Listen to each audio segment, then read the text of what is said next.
Hello guys, அஸ்ஸலாமு அலைக்கும். Welcome to குட்டீஸ் குக்கிங். இன்றைக்கி நம்ம பார்க்க போகிற ரெசிபி வந்து எல்லாருக்குமே ரொம்ப பிடிச்ச ஒரு பருப்பு வடை தான் பார்க்க போகிறோம். வாங்க எப்படி செய்யுதுன்னு பார்த்துடலாம். இப்போ ஒரு பவுலில் நான் ஒரு அரை கப்பு வந்து கடலைப்பருப்பு சேர்த்துருக்கேன்.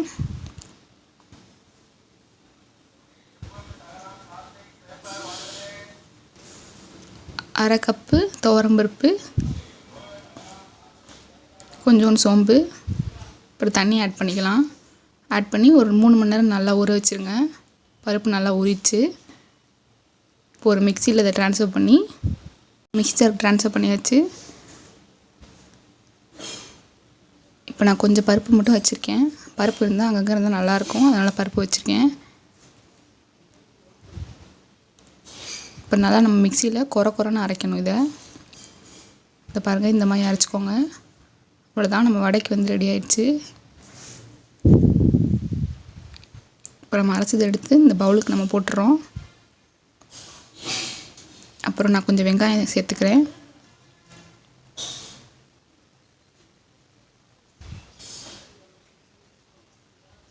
கொஞ்சம் பச்சை மிளகா, இடித்த பூண்டு,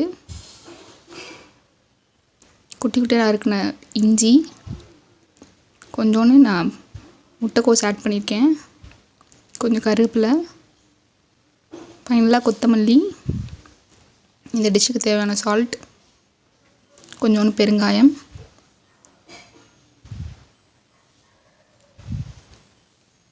இதை நல்லா மிக்ஸ் பண்ணிக்கோங்க. எல்லாமே ஒன்று சேர நல்லா மிக்ஸ் பண்ணி விடுங்க. அவ்வளோதான், மிக்ஸ் பண்ணியாச்சு. நம்ம வடை கன்சிஸ்டன்சி வந்துருச்சு. பாருங்கள், இந்த மாதிரி இருக்கணும். இப்போ நான் ஒரு பேனில் ஆயில் ஹீட் பண்ணி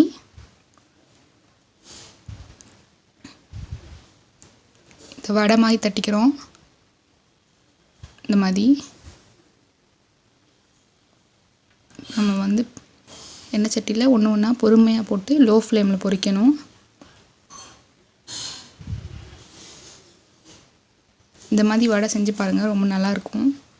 முட்டைக்கோஸ் போட்டு செஞ்சால் சூப்பராக இருக்கும். ட்ரை பண்ணி பாருங்கள்.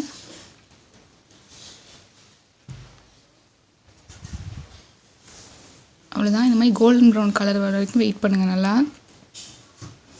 அவ்வளோதான், நம்ம வடை ஆல்மோஸ்ட் ரெடி ஆயிடுச்சு. இந்த ரெசிபி உங்களுக்கு பிடிச்சிச்சுன்னா மறக்காமல் லைக் பண்ணுங்கள், ஷேர் பண்ணுங்கள். இதே மாதிரி இன்ட்ரெஸ்டிங்கான ரெசிபிஸோட அடுத்து நான் உங்களை சந்திக்கிறேன். Bye guys, take care.